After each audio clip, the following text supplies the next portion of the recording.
નમસ્કાર ગુજરાત. આજે હવામાન સમાચાર ઉપર નજર કરીએ. પહેલાં તમને જણાવી દઉં કે ગઈકાલે મેં તમને જણાવ્યું હતું કે બંગાળની ખાડીમાં ફરીથી એક સિસ્ટમ છે આકાર લઈ રહી છે અને એ સિસ્ટમને લઈને હાલમાં મિત્રો મોટા સમાચાર છે એ મળી રહ્યા છે. એ સિસ્ટમ મિત્રો ફરીથી ગુજરાત ઉપર આવશે એ હું હાલમાં વેધર ડેટા છે એ બતાવી રહ્યા છે. અહીંયા તમે જોઈ શકો છો 27 તારીખના રોજ, 28 તારીખના રોજ અને 29 તારીખના રોજ આ સિસ્ટમ છે ધીમે ધીમે આગળ વધી રહી છે. એમનો તમે ટ્રેક રસ્તો છે એ જોઈ શકો છો અને આ સિસ્ટમ મિત્રો આ રીતે અહીંથી પસાર થઈ અને આ રીતે ગુજરાતની નજીક આવી રહી છે.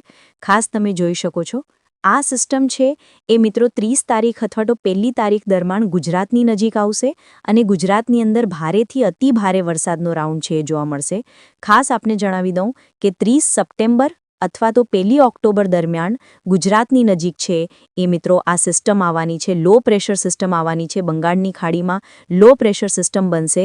એ ડિપ્રેશન અને ડીપ ડિપ્રેશન અને મિત્રો સાયક્લોનિક સ્ટ્રોમ સુધી પણ જઈ શકે છે.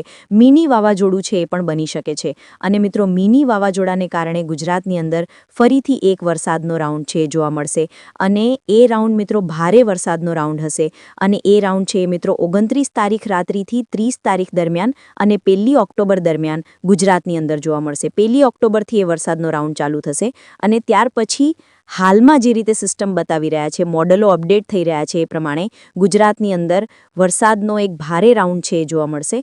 પરંતુ ખાસ આપને માહિતી જણાવવાની કે આ થોડોક વધારે આગોતરું છે એટલે આની અંદર ફેરફાર થઈ શકે છે, પરંતુ એટલો બધો ફેરફાર નહીં થાય અને ગુજરાતની અંદર ઓક્ટોબર મહિનાની શરૂઆતમાં વરસાદનો રાઉન્ડ આવવાની શક્યતા છે એ હાલમાં દેખાઈ રહી છે. મિત્રો એ રાઉન્ડ પહેલાં ગુજરાતની અંદર કેવો વરસાદ પડશે એમની માહિતી તમને જણાવી દઉં તો મિત્રો આજે 17 તારીખ છે. આજે પણ જે ગુજરાતની અંદર છૂટાછવાયા વિસ્તારોની અંદર સાવ સામાન્ય હળવા ઝાપટા જોવા મળશે. ત્યાર પછી મિત્રો આજે 17 તારીખે રાત્રિથી ગુજરાતની અંદર વરસાદના વિસ્તારોની અંદર વધારો થશે કેમ કે મિત્રો ભારતના જે ભાગો છે ખાસ કરીને દક્ષિણ પૂર્વ અને પશ્ચિમ સાઈડના જે ભાગો છે એ ભાગોની અંદર મિત્રો હાલમાં ચોમાસું છે ફૂલ એક્ટિવ મોડની અંદર છે. તમે અહીંયા જોઈ શકો છો અને ગઈકાલે પણ મિત્રો ભારતના એ તમામ ભાગોની અંદર વરસાદ છે એ નોંધાયો હતો. એટલે ભારતના આ તમામ ભાગોની અંદર ચોમાસું છે એ એક્ટિવ છે. જ્યારે ભારતના આ ભાગો છે રાજસ્થાન અને અહીંયા કચ્છ અને ઉત્તર ગુજરાતની અંદર બનાસકાંઠાના જે વિસ્તારો છે એ વિસ્તારો ઉપર મિત્રો હાલમાં એક એન્ટી સાયક્લોન બનેલું છે. અહીંયા તમે જોઈ શકો છો પાકિસ્તાન ઉપર અને રાજસ્થાન અને દિલ્હી પંજાબની સાથે સાથે કચ્છના જે વિસ્તારો છે એ વિસ્તારો ઉપર એન્ટી સાયક્લોન બનેલું છે એટલે આ વિસ્તારો ઉપર વરસાદની શક્યતા નથી. જ્યારે બીજી તરફ ભારતના આ ભાગોની અંદર ચોમાસું એક્ટિવ છે અને મિત્રો અહીંયા વરસાદ છે એ પણ પડી રહ્યો છે. મિત્રો આવતીકાલે આ વિસ્તારો ઉપર ફરીથી એક સામાન્ય સિસ્ટમ જેવું બનશે અને એને કારણે એ સિસ્ટમ એટલે કે ચોમાસાનો એક્ટિવ ભાગ છે એ થોડોક આગળ વધશે. આ રીતે આગળ વધશે અને ગુજરાત ઉપર આવશે જેમને કારણે આજે રાત્રિથી વરસાદના વિસ્તારોની અંદર વધારો થશે. 18 તારીખે પણ ગુજરાતના ઘણા વિસ્તારોની અંદર છૂટો છવાયો વરસાદ પડશે અને ત્યાર પછી મિત્રો ખાસ આપને માહિતી જણાવી દઉં કે 19 તારીખના રોજ, 20 તારીખના રોજ અને 21 તારીખના રોજ આ 3 દિવસ એવા હશે કે મિત્રો પ્રોપર ચોમાસું ગુજરાતની અંદર ચાલી રહ્યો હોય એવો તમને અહેસાસ થશે. ગુજરાતની અંદર વહેલી સવારથી સાંજ સુધી વાદળો છે એ છવાયેલા રહેશે અને હળવો મધ્યમ તો ક્યાંક ભારે છૂટો છવાયો વરસાદ છે એ 3 દિવસ સુધી ગુજરાતની અંદર જોવા મળશે. ખાસ કરીને આપને જણાવી દઉં કે અહીંયા દક્ષિણ ગુજરાતના તમામ વિસ્તારો, મધ્ય ગુજરાતના તમામ વિસ્તારો અને સૌરાષ્ટ્રના જે આ પૂર્વ સાઈડના વિસ્તારો છે એ તમામ વિસ્તારોની અંદર સારા ઝાપટાની સાથે મધ્યમ હળવો વરસાદ છે જોવા મળશે. ત્યાર પછી 22 તારીખથી નવરાત્રી ચાલુ થઈ રહી છે તો 22 તારીખના રોજ, 23 તારીખના રોજ અને 24 તારીખના રોજ પણ ગુજરાતની અંદર વરસાદની શક્યતા રહેલી છે અને તે પછી ધીમે ધીમે વરસાદનું પ્રમાણ છે એ ઘટશે અને આંશિક વરપ આવશે અને ત્યાર પછી આપને જણાવી દઉં કે 1 ઓક્ટોબર દરમિયાન ફરીથી ગુજરાતની અંદર વરસાદનો એક રાઉન્ડ છે એ જોવા મળશે. પરંતુ એ થોડીક આગોતરી માહિતી છે. એમની વધારે માહિતી તમને આવનાર દિવસોની અંદર જણાવું. પરંતુ એ પહેલાં તમને જણાવી દઉં કે આજના દિવસ દરમિયાન ગુજરાતની અંદર ક્યાં વધારે વરસાદ પડશે, ત્યાર પછી આવનાર દિવસોની અંદર ખાસ કરીને આવનાર 15 દિવસ સુધી ગુજરાતની અંદર કેવું વાતાવરણ રહેશે એના ઉપર નજર કરીએ. તો સૌથી પહેલાં તમે અહીં જોઈ શકો છો આજે 17 તારીખ છે અને 17 તારીખનો આ વેધર ડેટા છે અને મિત્રો અગાઉ જણાવ્યું હતું એમ કે 17 તારીખ રાત્રિથી ગુજરાતની અંદર વરસાદની તીવ્રતાની અંદર ધીમે ધીમે વધારો થશે. એમ મિત્રો આજે 17 તારીખે બપોર પછી વરસાદના વિસ્તારોની અંદર ધીમે ધીમે વધારો થશે. રાત્રિથી અને વહેલી સવારથી મિત્રો દક્ષિણ ગુજરાત અને સૌરાષ્ટ્રના ઘણા બધા વિસ્તારોની અંદર સારા એવા વાદળો છે હવે છવાયેલા જોવા મળશે. અને આવતીકાલથી એટલે કે 18 તારીખથી ગુજરાતની અંદર વરસાદ છે એ સારો એવો જોવા મળશે. જો કે ગઈકાલે હવામાન વિભાગ દ્વારા દક્ષિણ ગુજરાતના જે આ જિલ્લાઓ હતા એ જિલ્લાઓની અંદર ફરીથી યલો એલર્ટની વોર્નિંગ છે એ પણ જણાવી હતી. અને એ પ્રમાણે મિત્રો વલસાડ છે, નવસારી છે, સુરત છે એ બધા વિસ્તારોની અંદર ભારે ઝાપટા છે એ પણ નોંધાયા હતા. અને સૌરાષ્ટ્રના પણ 2 થી 3 સેન્ટરની અંદર છૂટાછવાયા હળવા ઝાપટા છે એ જોવા મળ્યા હતા. આજે પણ મિત્રો 17 તારીખ રોજ પણ આ વિસ્તારો છે એટલે કે અહીંયા જૂનાગઢ છે, અમરેલી છે, મહુવા છે, ગીર સોમનાથ, દીવના વિસ્તારો છે, પોરબંદર છે, દેવભૂમિ દ્વારકા છે, કચ્છના માંડવી લાગુ કેટલાક વિસ્તારો છે, સાથે સાથે દક્ષિણ ગુજરાતની અંદર આણંદ વડોદરાના વિસ્તારો છે, દાહોદ, છોટાઉદેપુર, નર્મદા, ભરૂચ, સુરત, વલસાડ, નવસારી, તાપી, ડાંગ આ બધા વિસ્તારોની અંદર આજે હળવા મધ્યમ ઝાપટા છે એ ચાલુ થશે. દક્ષિણ ગુજરાતની અંદર 4 જિલ્લાઓ એટલે કે અહીંયા સુરત છે, નવસારી છે, વલસાડ છે, ડાંગ છે આ જિલ્લાઓની અંદર ક્યાંક ભારે વરસાદ છે એ પડી શકે છે. 1 થી લઈને 2 ઇંચ સુધીનો વરસાદ આજના દિવસે નોંધાઈ શકે છે. બાકી સૌરાષ્ટ્રના દરિયાઈ પટ્ટીના વિસ્તારોની અંદર આ જે ઝાપટાનું પ્રમાણ છે એ ધીમે ધીમે વધશે. હવે અહીંયા તમે જોઈ શકો છો આવતીકાલે 18 તારીખ છે અને 18 તારીખે ગુજરાતની અંદર વાદળછાયું વાતાવરણ છે. વહેલી સવારે ને સાંજના સમય ફરીથી જોવા મળશે અને વરસાદના ઝાપટાની અંદર વધારો થશે. મિત્રો આ વધારો થવાનું કારણ એ છે કે અહીંયા ભારતના આ તમામ વિસ્તારો છે એ તમામ વિસ્તારોની અંદર ચોમાસું છે એ એક્ટિવ મોડની અંદર છે. અને અગાઉ જણાવ્યું એમ કે ભારતના આ ભાગો અને ગુજરાતના આ ભાગોમાંથી ચોમાસાએ વિદાય લઈ લીધી છે. એટલે કે મિત્રો હાલમાં ભારતના આ ભાગોની અંદર ચોમાસાએ વિદાય લીધી છે, પરંતુ ભારતના આ ભાગોની અંદર ભારે વરસાદ પડી રહ્યો છે. રેડ એલર્ટ છે એ પણ આપવામાં આવી રહ્યું છે અમુક રાજ્યોની અંદર. અને અહીંયા તમે જોઈ શકો છો અરબી સમુદ્ર છે એ પણ ફરીથી સક્રિય થયો છે. એટલા માટે મિત્રો આજે સક્રિયતા છે એટલે કે આજે ચોમાસું એક્ટિવ છે એ એક્ટિવ ચોમાસું થોડુંક આગળ વધશે અને ગુજરાત ઉપર આવશે, જેમને કારણે ગુજરાતની અંદર વરસાદનો એક નાનો રાઉન્ડ છે એ 19 તારીખના રોજ, 20 તારીખના રોજ અને 21 તારીખના રોજ જોવા મળશે. અને મિત્રો આ 3 દિવસ દરમિયાન ગુજરાતના ઘણા બધા વિસ્તારોની અંદર સારો એવો વરસાદ પડશે. અહીંયા તમે 19 તારીખનું વેધર ડે જોઈ શકો છો. 19 તારીખની અંદર આ વિસ્તારોને છોડતા તમામ વિસ્તારોની અંદર વાદળો છે એ છવાયેલા દેખાય છે. અને આ બધા વિસ્તારોની અંદર મધ્યમ તો કંઈક ભારે ઝાપટા છે એ પણ જોવા મળશે. અને થોડાક એવા સેન્ટરો હશે કે એની અંદર 1 થી 2 ઇંચ સુધીનો વરસાદ છે એ પણ 19 તારીખે જોવા મળશે. ત્યાર પછી અહીંયા તમે જોઈ શકો છો આ 20 તારીખનો વેધર ડેટા છે. 20 તારીખના રોજ વરસાદનું પ્રમાણ છે એ ગુજરાતની અંદર વધારે જોવા મળશે. ખાસ કરીને મધ્ય ગુજરાતના તમામ વિસ્તારો, સૌરાષ્ટ્રના તમામ વિસ્તારો છે એની અંદર વધારે વરસાદનું પ્રમાણ છે એ 20 તારીખે જોવા મળશે. તો સૌરાષ્ટ્રની અંદર પણ 20 તારીખે વાદળો છે સારા છવાયેલા રહેશે. બોટાદ, ભાવનગર, મહુવા, આલંગના વિસ્તારો છે એની અંદર સારો વરસાદ, ભારે વરસાદ એટલે કે 1 થી લઈને 2 ઇંચ સુધીનો વરસાદ પડવાની શક્યતા હાલમાં વેધર ડેટા છે એ બતાવી રહ્યા છે. ત્યાર પછી તમે જોઈ શકો છો 21 તારીખનો વેધર ડેટા છે. 21 તારીખે મધ્ય ગુજરાતના તમામ વિસ્તારો, સૌરાષ્ટ્રના તમામ વિસ્તારો અને દક્ષિણ ગુજરાતના તમામ વિસ્તારોની અંદર સારામાં સારી રેન એક્ટિવિટી છે એ બતાવી રહ્યા છે. 20 થી લઈ અને 25 mm સુધીનો વરસાદ પડી શકે છે એવા અહેવાલો પણ હાલમાં વેધર ડેટા બતાવી રહ્યા છે. એ પ્રમાણે મિત્રો 21 તારીખે પણ ગુજરાતની અંદર છૂટાછવાયા વિસ્તારોની અંદર ક્યાંક મધ્યમ તો ક્યાંક ભારે તો ક્યાંક હળવો વરસાદ છે એ જોવા મળશે. અને વાદળો તો છે એ તમામ વિસ્તારોની અંદર છવાયેલા રહેશે. એટલે તમને એવું લાગશે કે પ્રોપર ચોમાસું છે એ ચાલી રહ્યું છે અને ચોમાસાના શરૂઆતના દિવસો શરૂ થયા હોય એવું તમને અહેસાસ થશે અને વાદળો છે એ છવાયેલા રહેશે. ખાસ તમે આ 3 તારીખના ડેટા જોઈ શકો છો. અહીંયા 29 તારીખના આ ડેટાની અંદર અહીંયા વરસાદની આગાહી છે. 20 તારીખના રોજ વધારે આગાહી છે અને 21 તારીખના રોજ આટલા વિસ્તારોની અંદર વરસાદની શક્યતા છે.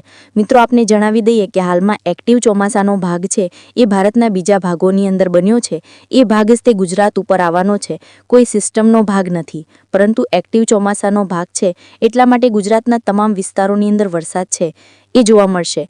ત્યાર પછી તમે જોઈ શકો છો 22 તારીખનો વેધર ડેટા છે. 22 તારીખે ચોમાસાનો એક્ટિવ ભાગ છે એ ધીમે ધીમે ફરીથી નીચે ખસશે, એટલે ઉત્તર ગુજરાતના ભાગો છે એમાંથી વાદળો ઓછા થતા જશે અને વરસાદનું પ્રમાણ છે એ પણ ઓછું થતું જશે. તેમ છતાં પણ 22 તારીખે ગુજરાતના આ તમામ વિસ્તારોની અંદર વરસાદની શક્યતા રહેલી છે. અને અહીંયા ખાસ આપને જણાવવાનું કે આ 22 તારીખનો વેધર ડેટા છે અને 22 તારીખથી મિત્રો નવરાત્રી છે એ ચાલુ થવા જઈ રહી છે. તો નવરાત્રીની અંદર પ્રથમ નોરતામાં તે વરસાદના સારા એવા ઉજળા સંજોગો છે એ મિત્રો સૌરાષ્ટ્રની અંદર, દક્ષિણ ગુજરાતની અંદર અને મધ્ય ગુજરાતના કેટલાક ભાગોની અંદર જણાઈ રહ્યા છે. તો એ પ્રમાણે મિત્રો નવરાત્રીના પ્રથમ દિવસે વરસાદ આવવાની શક્યતા છે એ જણાઈ રહી છે અને ખેલૈયાની મોજ છે એ પણ બગડી શકે છે. ત્યાર પછી અહીંયા તમે જોઈ શકો છો 23 તારીખનો વેધર ડેટા છે. 23 તારીખે એક્ટિવ ચોમાસાનો ભાગ છે એ હજી પણ નીચે ખસે, એટલે ગુજરાતના આટલા જ વિસ્તારોની અંદર ભારે ઝાપટા અને મધ્યમ વરસાદ પડવાની આગાહી રહેલી છે. ઉપર જે એન્ટીસાયક્લોન બન્યું છે એ ધીમે ધીમે ગુજરાત ઉપર આવશે, જેમને કારણે આ તમામ વિસ્તારોમાંથી વાદળો છે એ પણ જતા રહેશે અને તડકો બફારો છે એ ફરીથી ચાલુ થઈ જશે. ત્યાર પછી અહીંયા તમે જોઈ શકો છો 24 તારીખનો વેધર ડેટા છે. 24 તારીખે ગુજરાતની અંદર વરસાદની શક્યતા ખૂબ ઓછી છે. વાદળો છે એ છવાયેલા રહેશે. આમ મિત્રો ગુજરાતની અંદર 25 તારીખથી લઈ 26, 27, 28 અને 29 તારીખ દરમિયાન એક આંશિક વર્રા જેવો માહોલ જોવા મળશે અને 29 તારીખથી ફરીથી વરસાદનો એક નવો રાઉન્ડ આવી શકે એવું હાલમાં વેધર ડેટા બતાવી રહ્યા છે. અહીંયા તમે 26 તારીખનો વેધર ડેટા જોઈ શકો છો. 26 તારીખના રોજ છૂટાછવાયા વરસાદની શક્યતા છે. અહીંયા 27 તારીખનો વેધર ડેટા જોઈ શકો છો. 27 તારીખમાં પણ અમુક સેન્ટરોની અંદર સામાન્ય ઝાપટા પડવાની શક્યતા રહેલી છે. બાકી વાતાવરણ છે એ ચોખ્ખું થશે અને આંશિક વર્રા છે એ જોવા મળશે. ત્યાર પછી અહીંયા તમે જોઈ શકો છો મિત્રો 27 તારીખથી બંગાળની ખાડીમાં એક વાવાઝોડા સ્વરૂપે એક સિસ્ટમ છે એ સક્રિય થઈ રહી છે. ખાસ આ ડેટા તમે જોઈ લેજો. જ્યારે 27 તારીખ આવશે ત્યારે અહીંયા ગુજરાતની અંદર ઉત્તર ગુજરાત અને કચ્છના વિસ્તારો છે એમાં વરસાદની શક્યતા નહીં હોય, પરંતુ બંગાળની ખાડીમાં આ વિસ્તારો ઉપર ફરીથી એક સિસ્ટમ છે એ સક્રિય થઈ રહી હોય એવું હાલમાં વેધર ડેટા બતાવી રહ્યા છે. અને એ સિસ્ટમ મિત્રો વાવાઝોડાનું સ્વરૂપ છે એ પણ લઈ શકે છે, મિની વાવાઝોડું બની શકે છે, અથવા તો સિસ્ટમ બનશે તો ડીપ ડિપ્રેશન સુધી ફેરવાય એવું હાલમાં લાગી રહ્યું છે. અહીંયા તમે જોઈ શકો છો આ વિસ્તારો ઉપર સિસ્ટમ સક્રિય થશે. ગઈકાલે મેં જણાવ્યું હતું કે સિસ્ટમ સક્રિય થશે એ આ રીતે હાલશે, પરંતુ અત્યારે જે નવો વેધર ડેટા આવ્યો છે એની અંદર સિસ્ટમ આ રીતે ચાલશે એવું જણાઈ રહ્યું છે. અહીંયા તમે જોઈ શકો છો 28 તારીખના રોજ આ વિસ્તારો ઉપર સિસ્ટમ સક્રિય થઈ રહી છે. ત્યાર પછી અહીંયા 29 તારીખનો વેધર ડેટા છે. 29 તારીખના રોજ આ સિસ્ટમ છે એ આ વિસ્તારો ઉપર આવી ગઈ છે અને ત્યાર પછી તમે આગળ જોઈ શકો છો આ 30 તારીખનો વેધર ડેટા છે અને 30 તારીખના રોજ આ સિસ્ટમ મધ્ય ભારત સુધી આવી જશે. ફરીથી મિત્રો મધ્ય ભારતની અંદર આ બધા વિસ્તારોની અંદર વરસાદની શક્યતા છે એ દેખાઈ રહી છે. એટલે કે મિત્રો 27 તારીખથી સિસ્ટમ બનશે બંગાળની ખાડીમાંથી, ત્યાર પછી આ રીતે આગળ વધવાની સંભાવના છે. હાલમાં વેધર ડેટા છે બતાવી રહ્યા છે. આ 30 તારીખનો વેધર ડેટા છે અને અહીંયા તમે જોઈ શકો છો આ વેધર ડેટા છે એ 1 તારીખનો છે અને 1 ઓક્ટોબરના રોજ ગુજરાતના આ તમામ વિસ્તારોની અંદર મિત્રો ભારેથી અતિ ભારે વરસાદ પડે એવો વેધર ડેટા બતાવી રહ્યા છે. કેમ કે બંગાળની ખાડીમાંથી જે સિસ્ટમ આવશે એ સિસ્ટમ આ બધા વિસ્તારો ઉપર આવશે, જેમને કારણે ઓક્ટોબરની શરૂઆતમાં ભારે વરસાદ પડવાની આગાહી છે એ વેધર ડેટાની અંદર અપડેટ થાય છે. અહીંયા ખાસ કરીને જાંબલી કલર છે એટલે કે મિત્રો 100 mm સુધીનો વરસાદ પડી શકે છે અને 25 mm એટલે 1 ઇંચ વરસાદ થાય અને 100 mm એટલે કે 4 ઇંચ સુધીનો વરસાદ છે એ પણ ઓક્ટોબરની શરૂઆતમાં પડી શકે છે. અહીંયા તમે જોઈ શકો છો બંગાળની ખાડીમાં આ જગ્યા ઉપર સિસ્ટમ સક્રિય થશે એ આ વિસ્તારો પર આવી છે અને ગુજરાતને પણ કવર કર્યું છે. અને અહીંયા જ્યાં એન્ટીસાયક્લોન બનેલું હતું ત્યાં પણ ફરીથી વાદળો છવાયેલા હાલમાં વેધર ડેટા છે અપડેટ થયા છે અને એમાં બતાવે છે. એટલે મિત્રો ઓક્ટોબર મહિનાની શરૂઆતમાં પણ ગુજરાતની અંદર સારો વરસાદ છે એ પડી શકે છે. હાલમાં વેધર ડેટાની અંદર અપડેટ આવી છે. જોકે આ લાંબા ગાળાનું અનુમાન છે એટલે આની અંદર ફેરફાર થઈ શકે છે. તેમ છતાં પણ પ્રારંભિક સ્વરૂપની અંદર મેં તમને જણાવ્યું છે કે આવનાર દિવસોની અંદર ફરીથી બંગાળની ખાડીમાં એક સિસ્ટમ બનશે 27 તારીખ આજુબાજુ અને સિસ્ટમ ગુજરાતની નજીક આવશે, જેમને કારણે ગુજરાતની અંદર ઓક્ટોબર મહિનાની શરૂઆતમાં વરસાદ પડવાના સંકેતો છે એ જણાઈ રહ્યા છે. ત્યાર પછી મિત્રો તમે અહીંયા ટૂંકા ગાળાના મોડલ છે એ જોઈ શકો છો. અહીંયા 17 તારીખનો આ વેધર ડેટા છે. 17 તારીખે ગુજરાતની અંદર વરસાદની શક્યતા ખાલી ને ખાલી અહીંયા દક્ષિણ ગુજરાતના વિસ્તારો છે એ વિસ્તારોની અંદર હળવી બતાવી રહી છે. ત્યાર પછી અહીંયા 19 તારીખનો વેધર ડેટા છે. 19 તારીખના રોજ તમે જોઈ શકો છો ગુજરાતની અંદર દરિયાઈ પટ્ટીની અંદર અને દક્ષિણ ગુજરાતના વિસ્તારો છે એની અંદર વરસાદની શક્યતાઓ છે એ થોડીક વધારે દેખાઈ રહી છે. ત્યાર પછી 20 તારીખનો વેધર ડેટા જોઈ શકો છો. ગુજરાતને આખું કવર કરી લીધું છે. કચ્છના અને ઉત્તર ગુજરાતના અમુક વિસ્તારોને દેવભૂમિ દ્વારકા અને જામનગરના વિસ્તારોને છોડતા બીજા તમામ વિસ્તારોની અંદર વાદળો છવાયેલા છે અને રેન એક્ટિવિટી પણ શરૂ થાય સારી એવી એવું હાલમાં જીએફએસ મોડલ હવામાન વિભાગની ઓફિશિયલી વેબસાઇટ ઉપર જે જીએફએસ મોડલ હોય છે એ મોડલ બતાવી રહ્યા છે. ત્યાર પછી અહીંયા તમે જોઈ શકો છો 21 તારીખના રોજ મિત્રો 130 mm સુધીનો વરસાદ પડવાની શક્યતા પણ અહીંયા બતાવવામાં આવી છે વેધર ડેટાની અંદર. અહીંયા 21 તારીખ છે અને 21 તારીખ હવામાન વિભાગની વેબસાઇટનો આ ડેટા છે એની અંદર અત્યારથી લઈ અને 130 mm સુધીનો વરસાદ છે તમે અહીંયા જોઈ શકો છો આ વિસ્તારોની અંદર પડે એવું હાલમાં ડેટાની અંદર અપડેટ કરવામાં આવ્યું છે.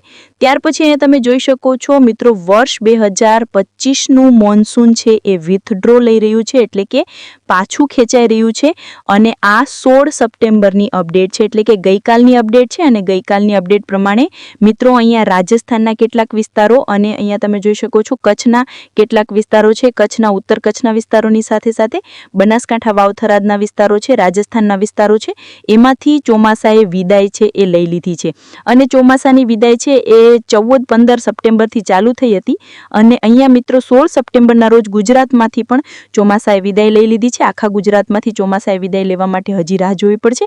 હવે પછી જે ચોમાસાની વિદાય ચાલશે એ મિત્રો આવી રીતે ચાલશે એટલે કે આ બધા વિસ્તારોમાંથી વિદાય થશે. ગુજરાતની અંદર હજી આ વિસ્તારો ઉપર ચોમાસું એક્ટિવ રહે એવું હાલમાં જણાઈ રહ્યું છે.